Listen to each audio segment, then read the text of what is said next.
So this week was a pretty big week for the NBA, and the reason I say that is because their NBA All-Star rosters were announced first with the starters and then the reserves. I thought it was kind of interesting. What I saw, at least, I kind of follow the Western Conference a little bit more than the East.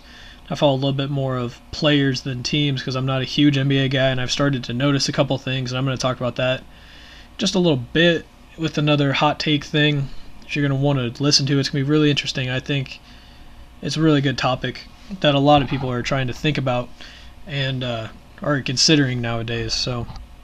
But staying on topic at this All-Star of the All-Star rosters announced, the 5 starters for the Western Conference are Kobe, Stephen Curry, Kevin Durant, Kawhi Leonard, and Russell Westbrook.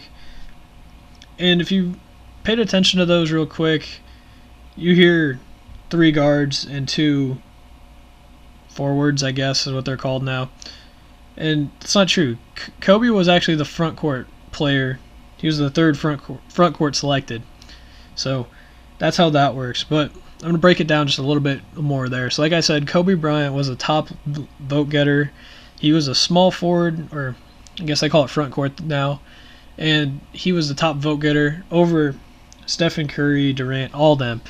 And that's kind of saying something. They want Kobe to go out with a all-star appearance and big game, whatever. And I think that's a great thing for him. He can do that. I'm going to write more of a piece on that later. And I'll talk about some more snubs on the reserves and stuff like that later. But I think that's a great thing for him to go out with a start, since he did announce that is his last game. Moving on to Stephen Curry, the starting point guard. I assume, he just said backcourt. Starting backcourt player, Stephen Curry. He's having a great year. He's sitting out most of the fourth quarters. I think he sits out like 7. He sat out like 13 or 14 or whatever it was. It's a pretty large amount. I think it's like 25% of the games he sat out the fourth quarter, because him and his team have put up that much points. And I think that's a good thing.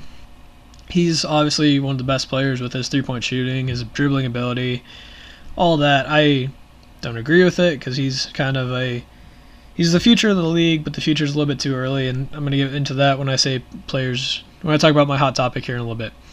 So, enough about him.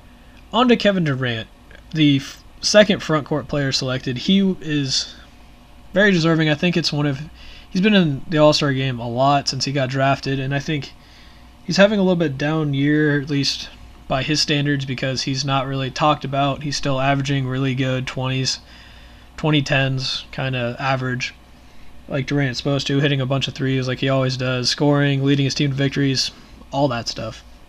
So he deserves to be in there. I'm going to skip Kawhi Leonard for just a second, and then I'm going to come back to him. So I'm going to talk about Russell Westbrook real quick, another he's backcourt, and I don't think that this is a great selection for them. Obviously, he's deserving of it. He's one of the stars of the game, and all that stuff. And I'm going to talk about that in a different topic about the NBA. So I have 2 different things. One's more general sports, and one's specifically about the NBA, and so on. But I do think he deserves it just because of his star power. He brings a little bit more show to the game. He's a dunker. He's a slasher. He's not really a three-point shooter or shooter in general, but he's still good no matter what. I think he deserves into it. He's averaging just behind Kevin Durant in the 20s and leading his team to victories, all that stuff. Take exactly what I said about Durant, say it about Russell Westbrook, and take out the great three-point shooting part. And then you can add in Steph Curry's handles and all that stuff. He's just kind of a flashy player, and he deserves to be there just because he adds a little bit of flair to the game.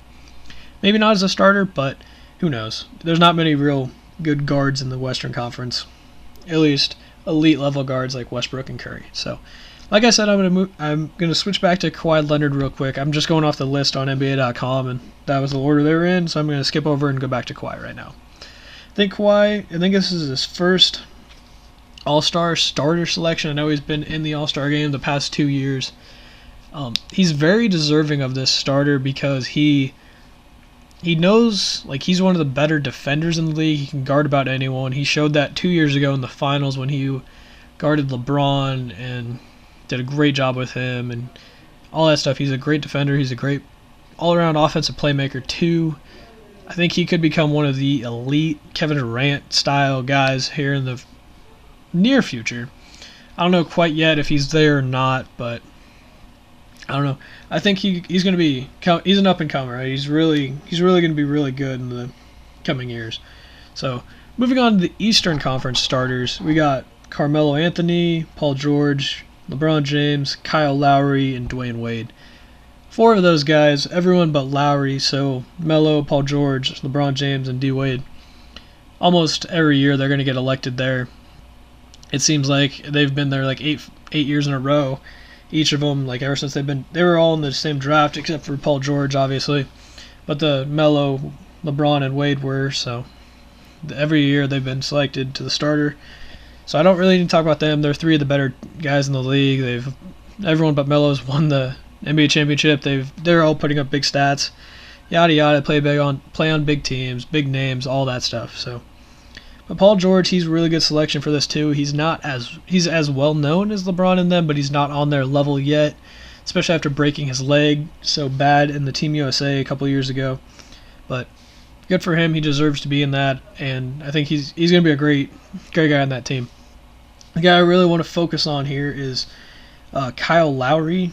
He was selected. It was hosted in Toronto this year, and I think Lowry's gonna be a good pick for them because he's really a big athletic guard. He can match up with. He's not big. He's like 6'3" or 6'4", so he's Steph Curry's size, but a little bit muscular, and kind of plays more athletic. He plays like a Russell Westbrook in a Steph Curry body, so that's always good.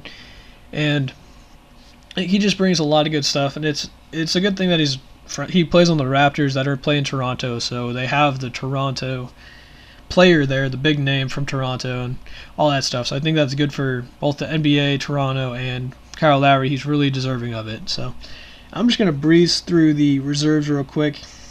For the West, you got Draymond Green, James Harden, Chris Paul, Klay Thompson, Anthony Davis, DeMarcus Cousins, and LaMarcus Aldridge.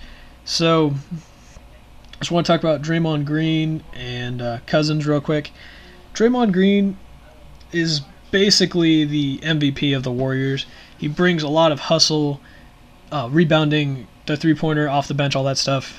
And he's not better than Curry, but he does so much more than Curry for the Warriors that it's kind of overlooked. And I believe he's a little bit better than Curry just because of all the different stuff he does, but no one really looks at him because he's not the big flashy three-pointer. He's a big rah-rah guy, and all those upbringing kind of like brings everyone together kind of thing, big teammate guy and all that stuff. So good. That's a great thing for him to get in there. He really deserves that, and I think he's one of the better guys in the league, at least skill-wise and teammate-wise and all that. And then with DeMarcus Cousins, or Boogie as he's known, he's been tearing it up this year. He's looking for, he's on the Kings, and the Kings aren't really good, but he's been putting up I think it was 200 points in the last 4 games as of today, the 29th, and all that.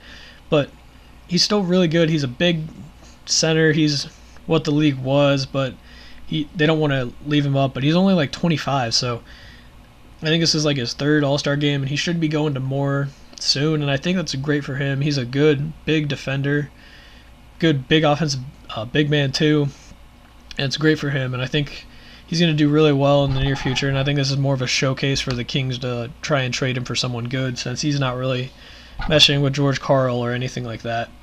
And he's not really a good fit for the team because the team's trying to rebuild, but they can't rebuild him around him, and a bunch of other stuff. I don't really know all the details on that.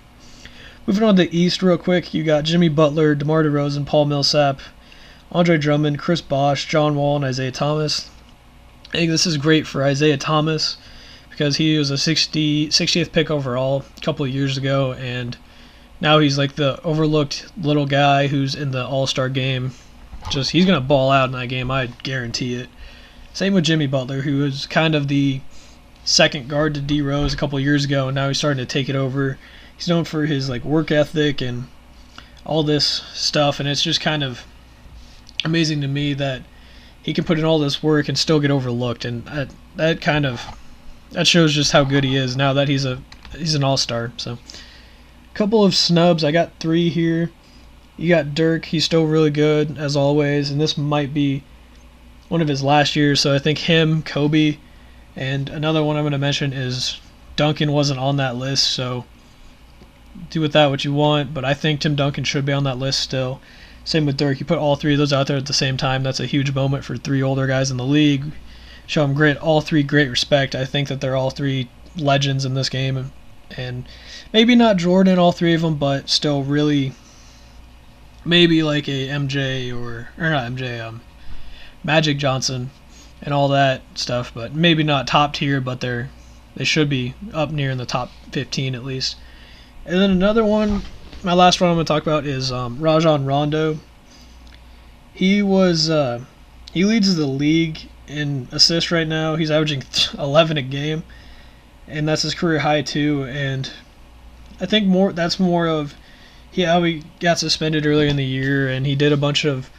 He's not really a big. Well, he's still a big name, but he's not really like a good name to put out there. He's got suspended. He's a bad boy and all that stuff, but I still think they got it right with the All-Star rosters for the most part, outside of Dirk and Duncan. But maybe if a couple of guys get hurt or want to drop out or something like that, they can get those two guys in there. So that's all for the NBA All-Stars. That's who they are. That's my opinion on them. That's who I think got snubbed.